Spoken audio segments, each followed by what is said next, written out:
Hi everybody, welcome to Watercolor Wednesday at Dandelion Cottage. I'm Leslie Watkins.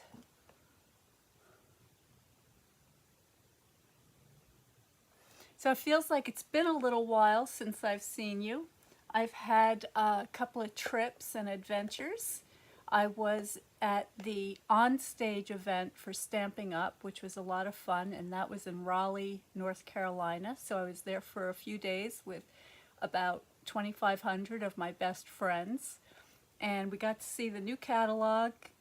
We got to do a pre-order of some of the upcoming things, which I'm very excited about. I'm not going to share them with you today. We're going to stick to watercolor today, but stay tuned for some very fun new projects. I'm excited about this one suite in particular. It's a mega suite, so there's a lot of different parts to it, 2 bundles, and all sorts of goodies. But I also recently attended a watercolor workshop. That was wonderful, and it was held not too far from here, over near the Hudson River, and not far actually from where I grew up and where I was born. And so it was absolutely beautiful. If you had a chance to see some of the videos that I took in the early morning, you'll see the beautiful Catskills and the mist coming over and the beautiful river, really quite extraordinary. So the workshop was great. I felt a little bit rusty. It was a little too cold to do plein air painting, but I will be starting to do some plein air painting, and I'm going to share that with you. I have to figure out how to do a setup with the camera and the easel and all the things. So it's a little bit tricky, not as easy to do as you see here in my studio, but I'll figure something out. And I have another trip coming up. So next week I will be hopefully sharing some pictures. I'm going to keep it a surprise for now, but I'll show you some pictures of where I am and what I'm doing. Tune in, you don't want to miss it. And then in May, I have another watercolor workshop that I'm extremely excited about, because I will be in a workshop with a very well-known painter named Joseph Zbukvich, and his work is spectacular. And also his wife will be there, Lisa Wang. I'm excited to meet her. And so this was a great opportunity for me. So that's going to be coming up with mid-May. So I'm telling you all these things because I'm gearing up to get a season of plein air watercolor painting under my belt, and I want to take you on the journey with me. And I will be using my little Watercolor Paintbox Starter Kit.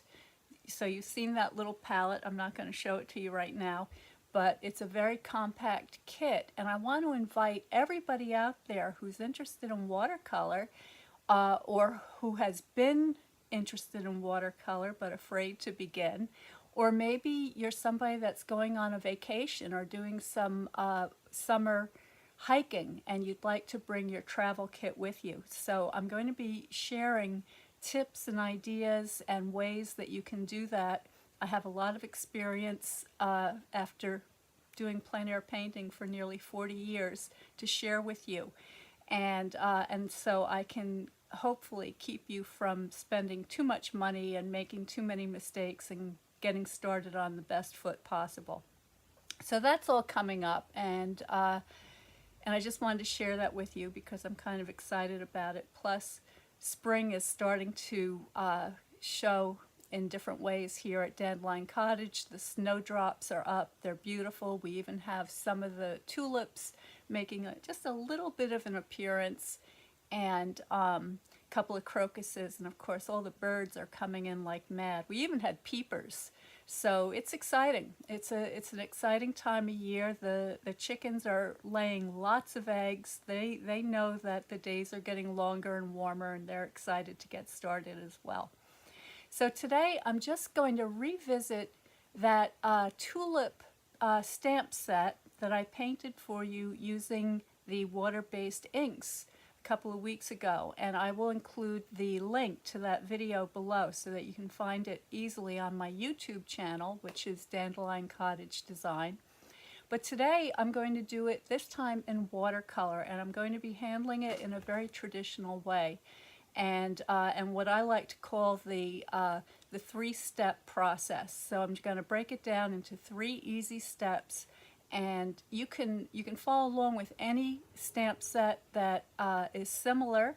If you're not a stamper, that's fine. Do a quick sketch, better yet. And if you have access to some flowers, maybe in your garden, or maybe you have a bouquet from the supermarket, that's the best thing of all. So I'm going to turn you down and show you what I've got. I'm going to try to keep it short. I'm not going to do a lot of talking today because I've already done too much talking, and hopefully inspire you to get started for a springtime season of watercolor painting. Okay, so this is the stamp set. It's called Mixed Florals, and it features these tulips, a little leafy sprig here. It's got a little floral sprig. It even has a couple of bugs, so there's a ladybug, one here and one with its wings slightly opened, if you can see that. And then down here we've got something that looks a lot like an echinacea flower, and maybe some forget-me-nots or phlox or whatever. Oh, and there's another ladybug I didn't notice. There's 3 ladybugs here. I'm just going to be using the one big stamp today, and this is a big stamp because this cover is showing at 70%. So that tells you that we've got a nice size stamp in here. So here they are. You can see this is the ink painting that I did a few weeks ago, and I added some of the die cuts in front of it to jazz it up a little bit, and I've got some extra here. But today we're just going to keep it straight watercolor, so I'm going to grab my big stamp, peel that off,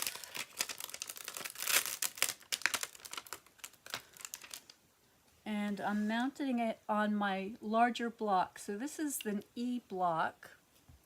So this is what I think is the second to the largest size clear block that we have, and I'm just mounting. It's a photopolymer stamp, so you can see through it.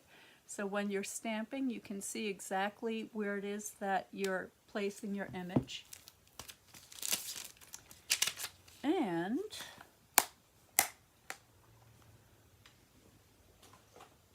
I have a piece of the Fluid 100 watercolor paper, and I'm just going to measure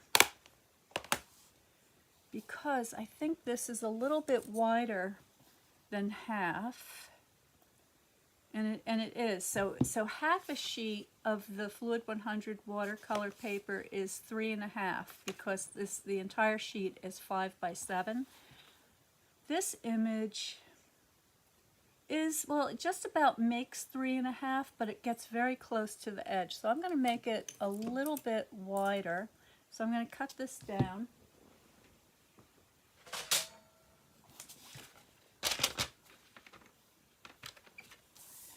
to 4. Okay, let's see. So that's 5 by 4. I'm going to take a little bit more off. I'm going to cut it down to 3 3/4. Okay, so 5 by 3 3/4. And I've got a piece of paper towel here just in case. I have a couple of brushes. One of these are round brushes. One is a 7 and the other is so old I can't see what it is anymore, but I'm guessing it's a 4. And then I've just got 3 colors here on my palette. Okay, I've got yellow, red, and blue, the 3 primaries, and I'm keeping it simple because I want you to practice your color mixtures. And the best way to do that is by simply using those 3 colors because they will give you all the colors of the rainbow. Now, to stamp my image, I'm going to need some ink, and I'm just looking over here to see if I've got some neutral colored ink. Okay, I've got gray granite, so I think I'll try that. If I had a yellow handy, I would use a yellow, but I don't have one right now. Now, I want to make sure that my stamped image is nice and light, so before I try it on my watercolor paper, I'm just going to test this because all I'm looking for is a soft outline, and that's perfect. Okay, so this is a ink pad that has not been replenished for a while, so it's not as strong as a new ink pad. If you're using a brand new ink pad, you might want to stamp off. And what I mean by that is to simply stamp on your scrap paper and then take it onto your better paper for a second generation lighter image. And I may just do that. So I'm going to go ahead, get my image, stamp it, and then give that a good press on the watercolor paper. Now, if you are someone who is sketching with your number 2 pencil, keep your lines light. If it gets a little bit too dark, you can always use a kneaded eraser to lift some of the excess graphite. But this is perfect. I'm going to zoom you in so you can see it a little bit better until I get going, because I know that's going to be hard for you to see as is.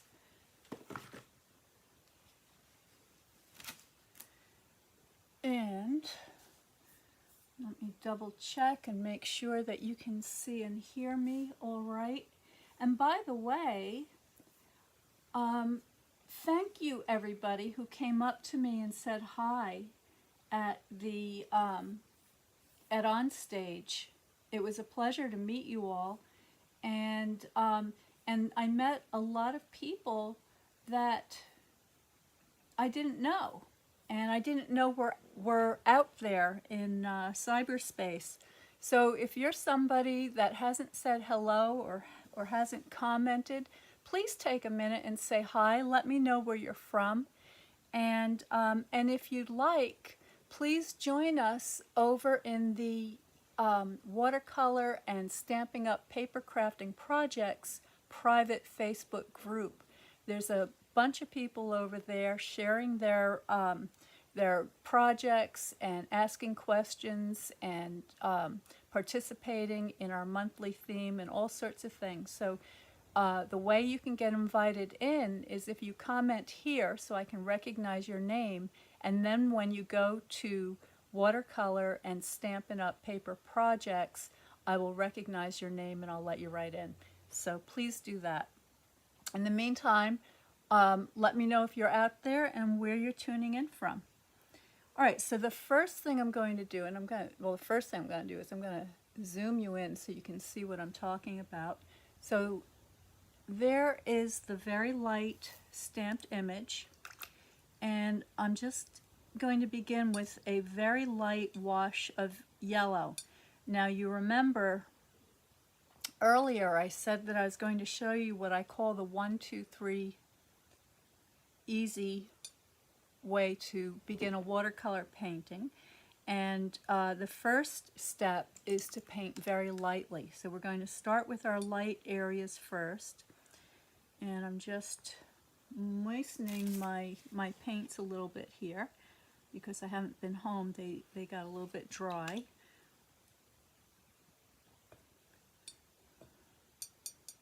And I'm just going to clean up my palette a tiny bit so we have nice clean yellow.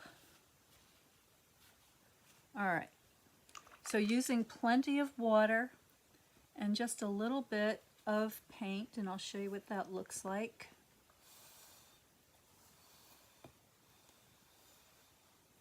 Okay, so here's my yellow, and I'm just making a puddle using plenty of water.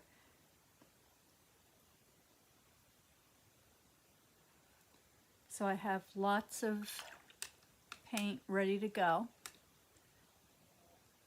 Very, very thin. And also off to the side here, I do have two water containers. One for my rinsing water, the dirty water, and one for my clean water. And I also have a sponge to remove any excess moisture from my brush. Alright, so taking a brush load of clean water and going into my watery mix of yellow, I'm just going to very lightly get my image damp using this light wash of yellow, and I'm going right over the leaves and the stem as well. I'm leaving a couple little areas of the white paper to show where my highlights are going to be.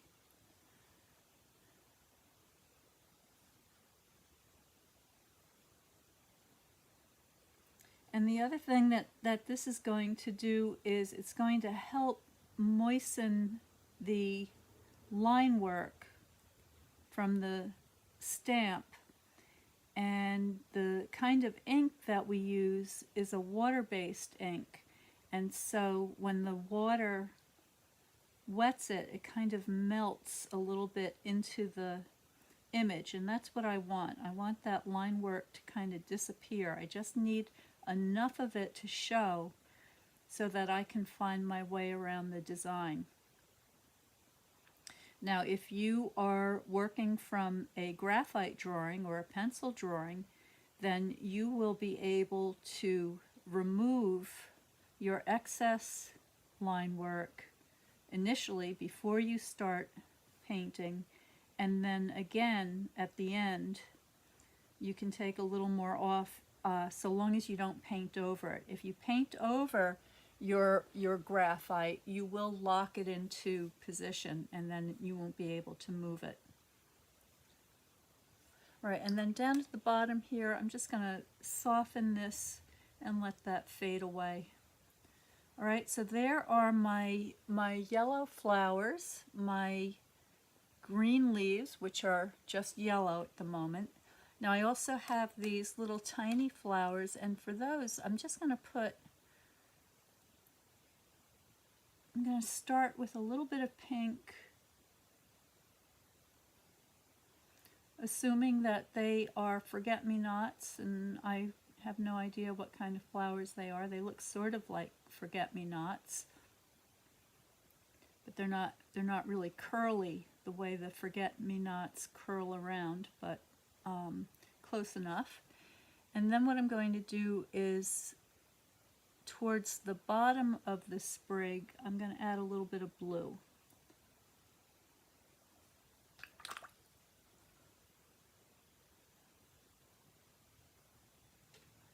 And I'm just getting nice and light.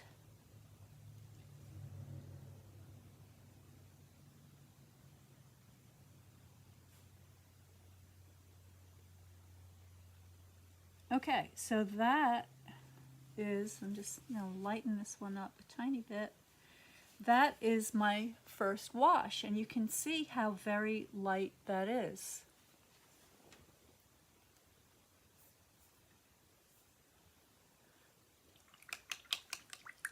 Okay, now I am taking my yellow and my blue. So here's some blue.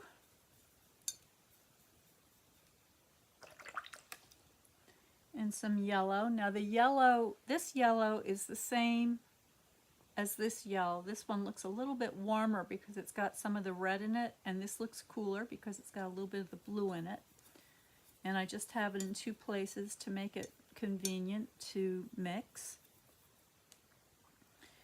And I'm mixing up a kind of a medium green, a little bit on the yellow side, and again keeping it nice and thin.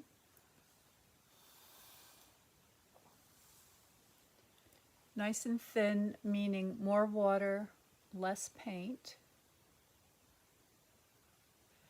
And I'm going to put just a little wash of my green mixture over my leaves.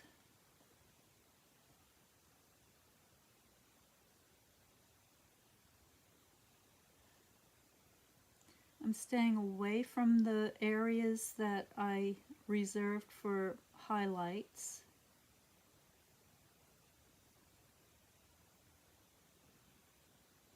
Again, I'm going to have a soft edge on the bottom, so I'm just using plain water to let that fade.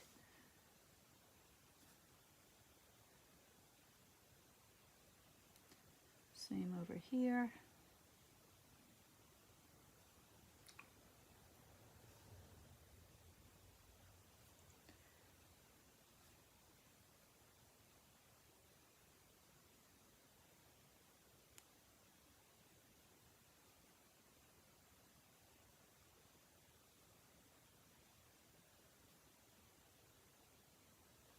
Okay.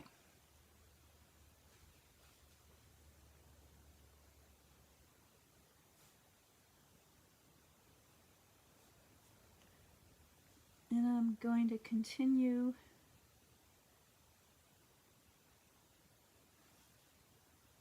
all around.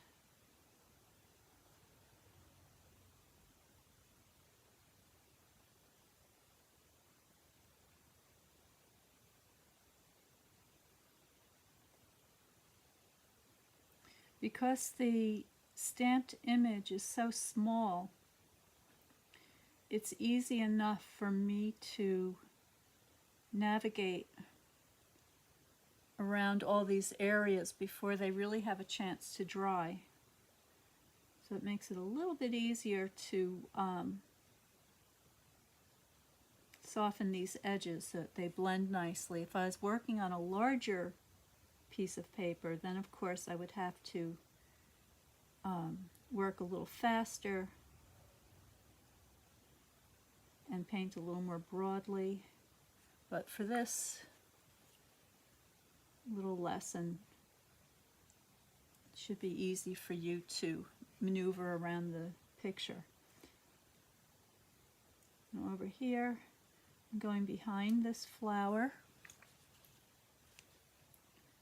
blending that edge, and then just letting that go off into the distance.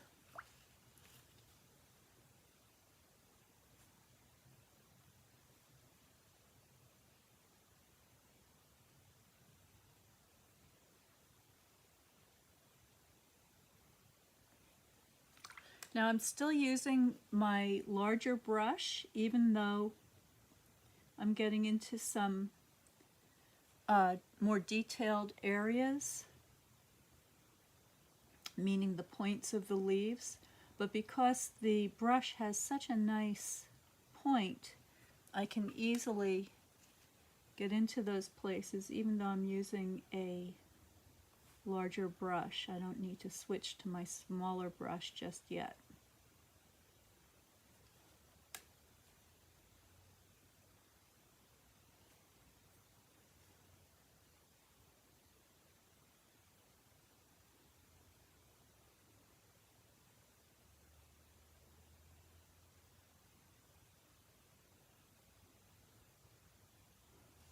Okay, and then top of this leaf over here.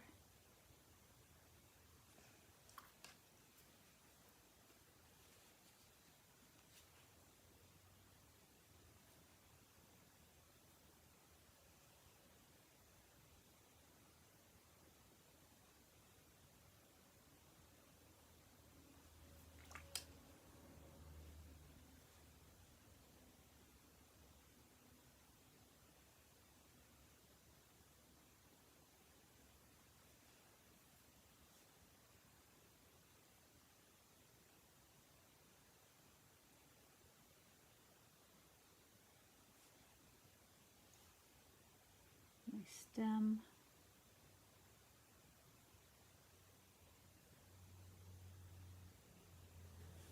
Okay, a little bit over here,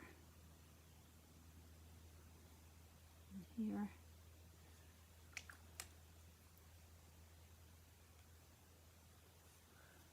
All right, so there is the beginning of my greens.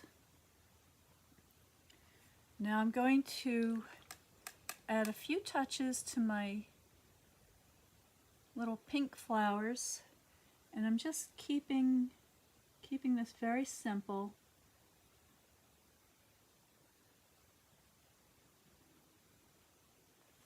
Just indicating the shadow area and letting that all kind of soften together.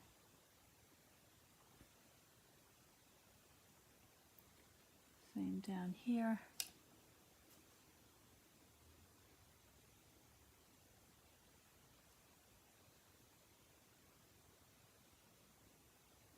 And I'm using the tiniest amount of paint. There's hardly anything on the brush.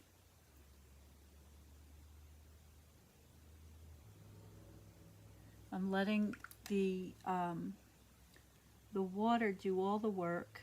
That's helping to soften that edge and blend these little accents together. And then as I get a little bit lower down the stalk, I'm back into those blue flowers.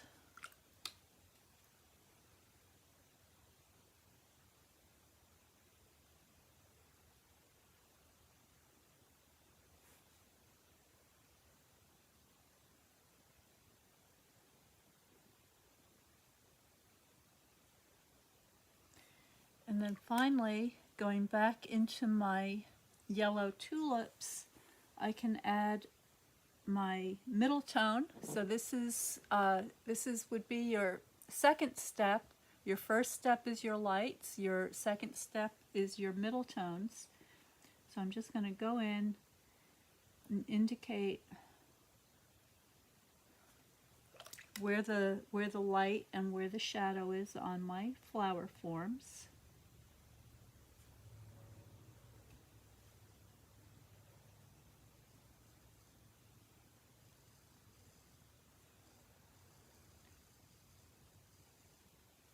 My paint mixture has slightly more paint and a little less water than the initial wash, but it's still very, very light.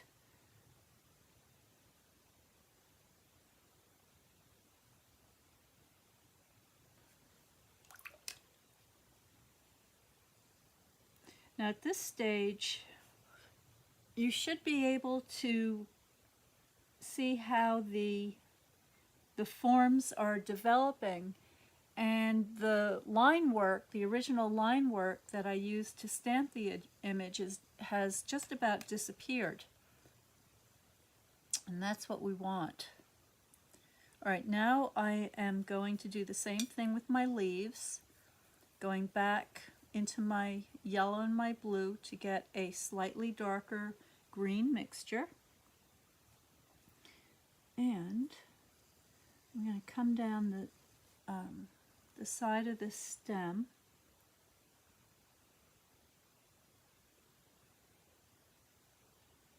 just like so. The underside of the leaf.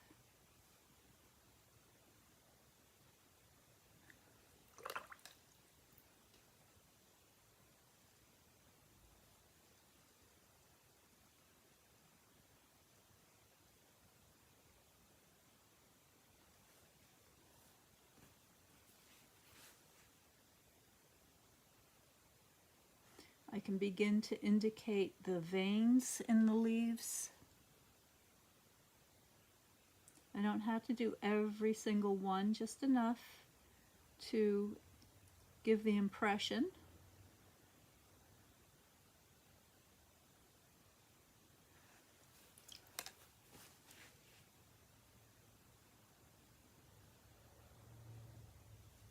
Okay, this larger leaf in the background.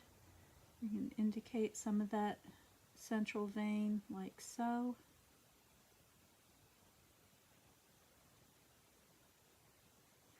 There might be a little area where the flower has a cast shadow onto our leaf that's slightly darker.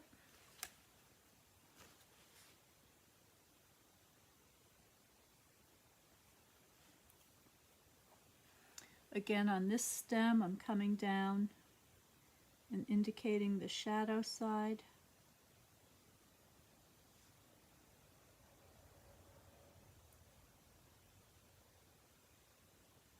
A little bit of a cast shadow.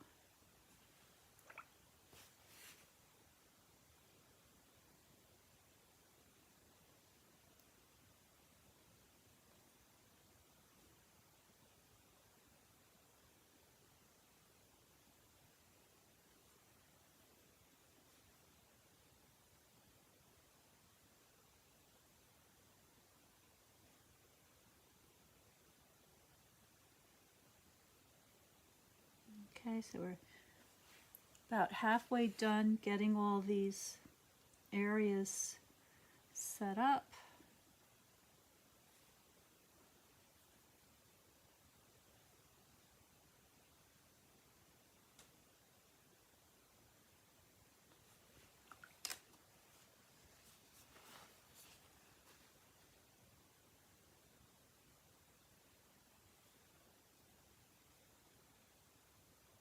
There we go.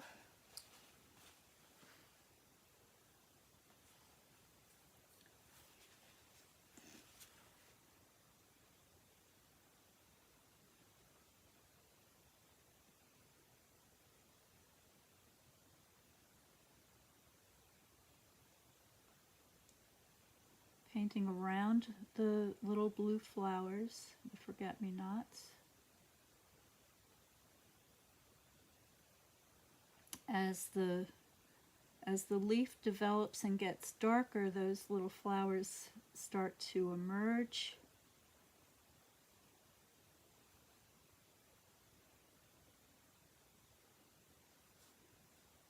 And we've got one more stem, and I can indicate the shadow side of that stem.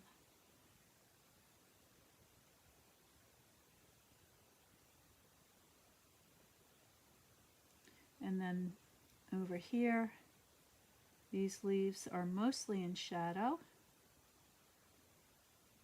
Now, you, of course, can choose your own direction of light. With this particular image, there is no shading, so that makes it a lot easier to create any light source that you choose.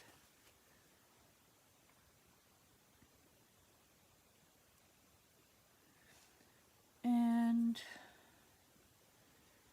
grab this. All right, now I like to use the largest brush I can for as long as I can. At this point, I'm going to switch to a smaller brush, and it turns out it looks like I was actually using my smaller brush to begin this. So that would have been the brush that's either a 4 or possibly a 6. But now I'm going to go right down to a very small brush. This is a 2, because I'm going to get into some of these little details with the flowers. Oh, one more thing before I do that. I'm going to continue with this brush for a minute. I want to get a little more color on these tulips.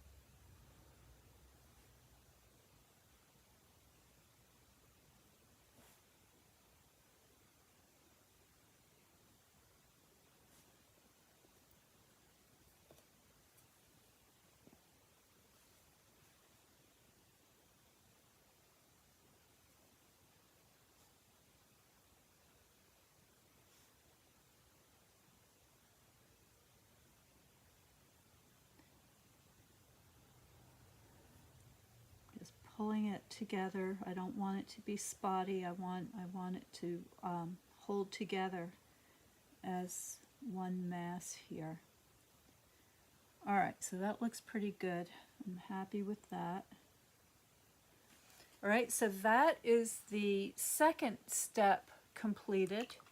And now we're going to go into the third and final step, which is just going to be adding our darks and putting in some details, maybe getting back to a little bit of drawing with the brush. And at this stage I am switching to that smallest brush now. So I'm going to go back into my green mixture.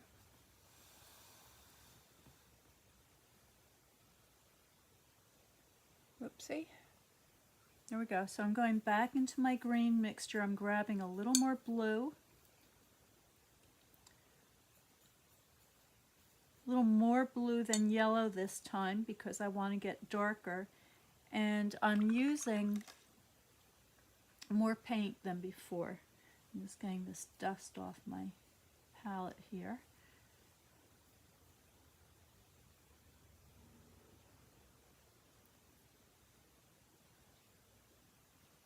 Okay, that looks pretty good. And using more paint, darker mixture.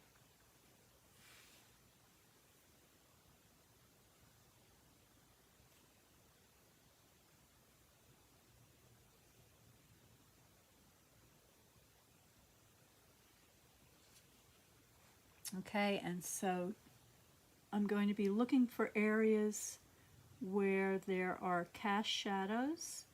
So there are places where these leaves kind of bunch together and sink down into the shadowy areas. I'm also picking up some of those veins in the leaves, a little more detail, showing where the spaces between the leaves are, where they meet.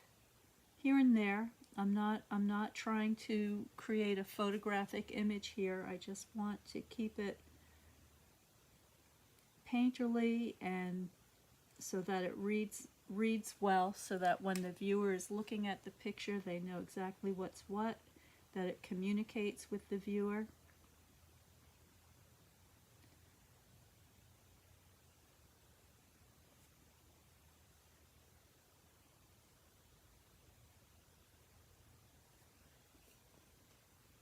Get a little bit darker in these underplanes.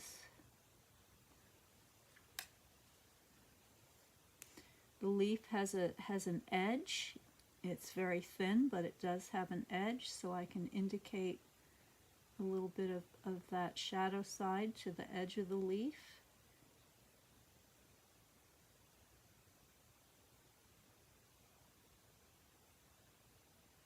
Just bring that down, leaving a little bit of light where it's illuminated.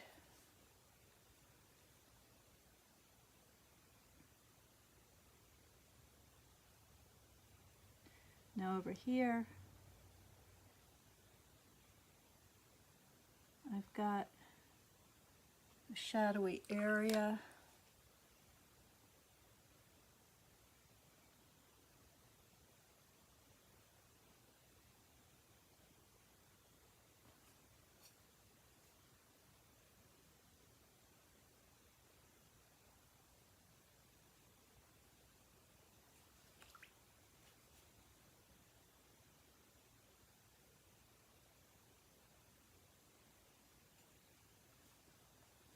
And I want to get the side of this stem.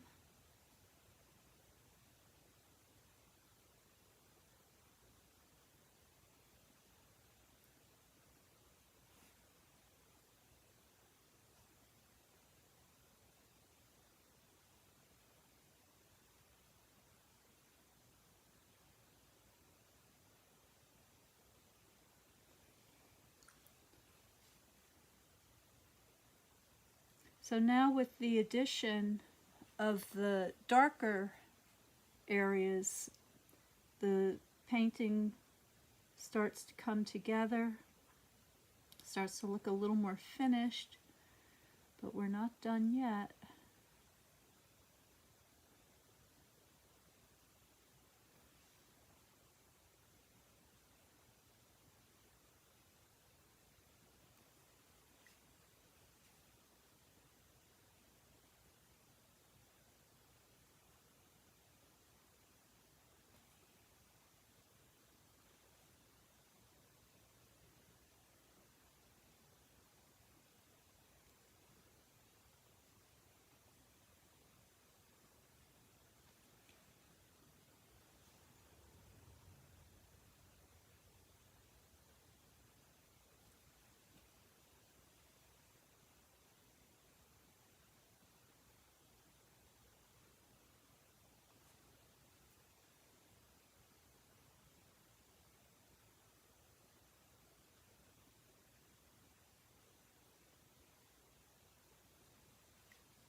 Now, the shadow areas in my yellow tulips are just about as dark as I can get them with the yellow. So what I want to do now is I want to add a little bit of my red to my yellow to create a kind of a peachy tone, and that's going to help to get into these shadow areas and to help give those tulips form. So I think you can see that begin to happen.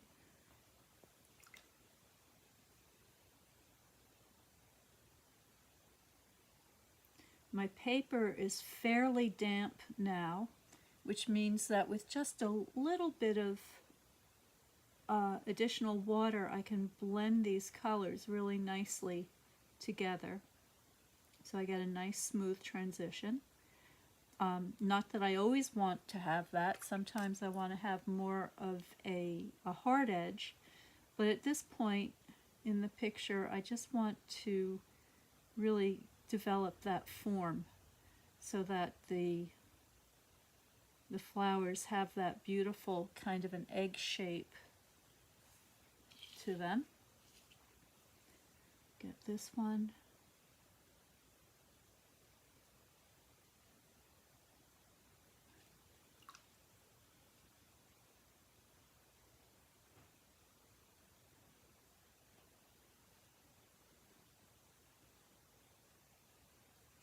Oh, Donna says it's helpful seeing the palette as I mix the colors.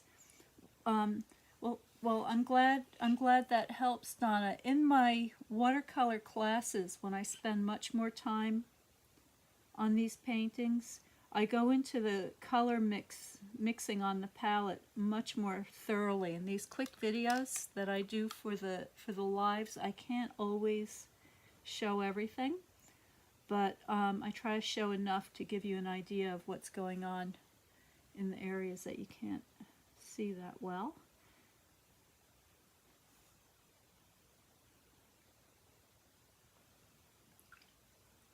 All right, so my flowers are beginning to shape up. The leaves are looking pretty good.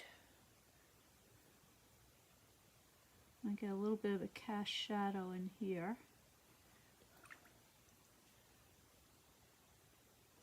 And my little pink and blue flowers need some attention now. So they also have a stem. There's a very fine stem with all the little branches. So I'll just kind of put a couple of marks to indicate that. It's too little and too fussy to get too carried away, but just enough to get the impression. And now that I'm using that smaller brush, I'm going to use it to get inside of some of these little flowers. So I'm imagining these as being slightly cupped, and so I'm showing or indicating the area that would be in shadow a little bit. Just a touch here and there. I mean, you have to remember these flowers are only about 1/8 of an inch across, so they're pretty tiny. So we don't want to get down to the microscopic details here. And if you find yourself doing that, put down the brush and go make yourself a cup of tea, and then come back with a big brush and loosen up. We all need to be reminded of that from time to time, and if you're by yourself in your studio, you're just going to have to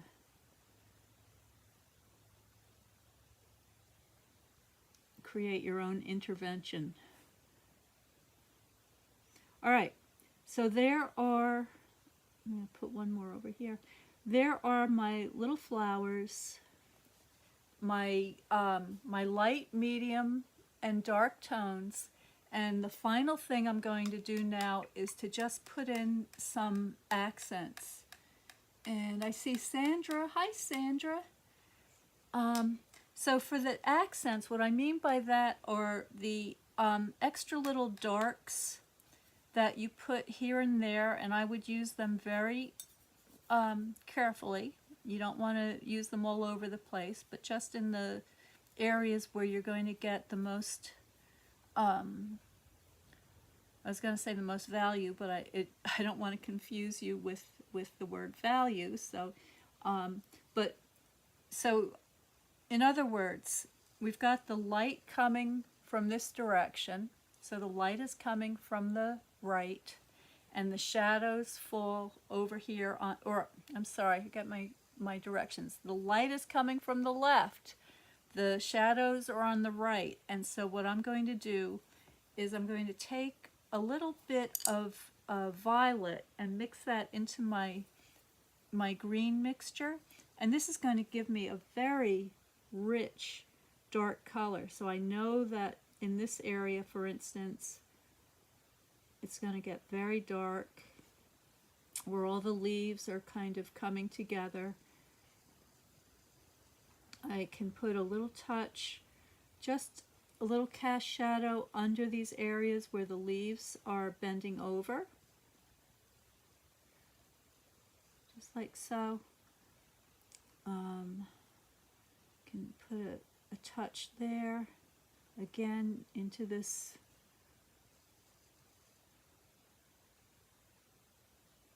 the cast shadow under my tulip on the stem. Maybe a tiny touch here and here. Get underneath this leaf. So anywhere where there would be a dark accent in the shadow areas is a good place to put a little indication, and that's going to help to really describe where the light is coming from. And then I'm just kind of going back and just blending that a little bit here and there.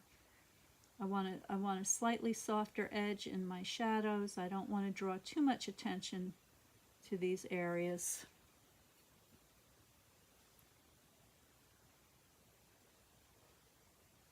There we go. All right, and then the same thing in my tulip. So this time I'm going back into my yellow mixture with a little bit of red, and now I'm adding a teensy little bit more red. So that looks like this. Okay, so not dark at all, but just it's less yellow, more getting into the oranges now. And I can put that in these darkest places in between the petals.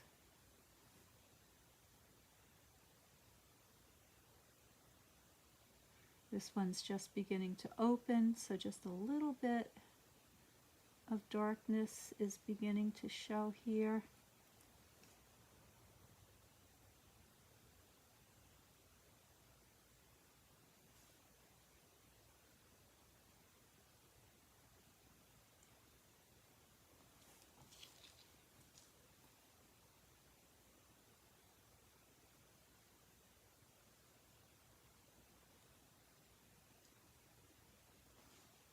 Okay, and then I can take some clean water, rinse my brush, and I'm just going to soften that here and there.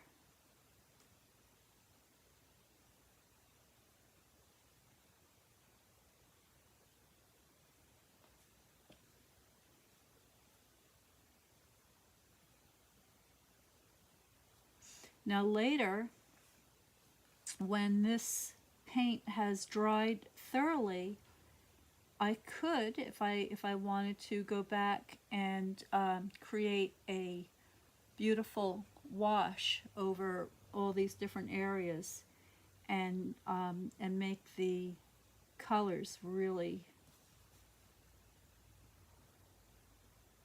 get illuminated. But I have to wait until the picture is entirely dry before I do any glazing on top. I just want to soften that, and I think we're done. I don't want to get too any more fussy than I already am here.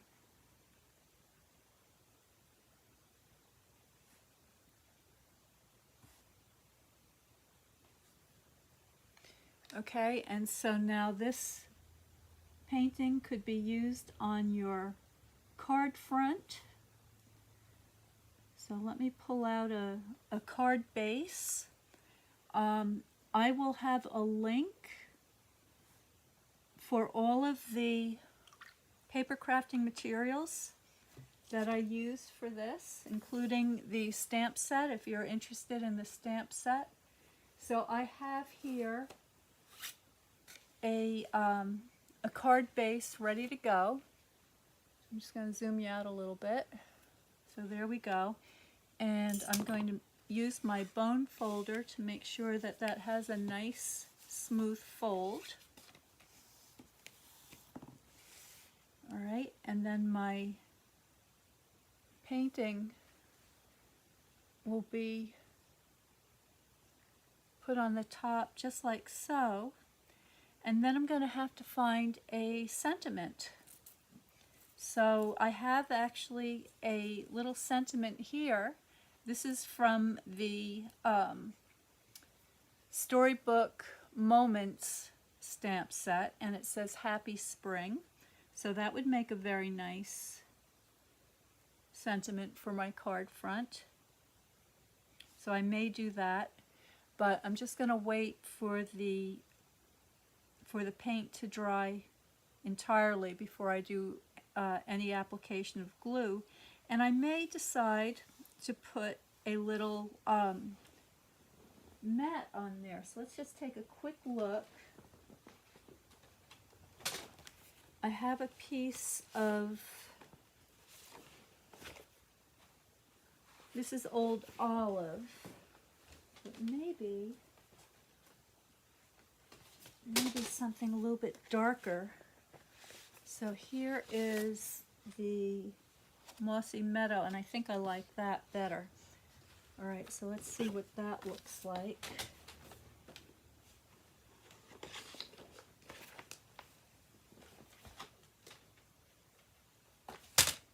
I just want a little bit of this showing. I want it to look sort of like a French mat. So I'm going to trim this down. Let's start at 4.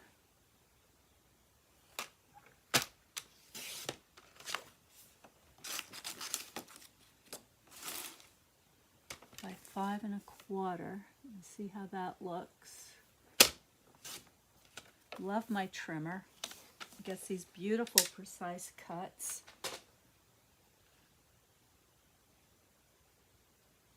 That looks nice. Yeah, I'm happy with that. All right, everybody. Well, I hope that I've given you a little bit of inspiration today. And I hope you're excited for spring. Depending on where you are, you may already be enjoying spring, and maybe you could go out and pick yourself a few flowers. So I will be back tomorrow with Paper Crafting Thursday, and I may have a surprise for you. I may be sharing some of the brand new product that's coming out in the new catalog in May. And there are a few very exciting things in there, so maybe we'll do a quick review of that. Yeah, so I think that about covers it for today. Remember to stay well, stay happy, stay creative, and I will see you next time.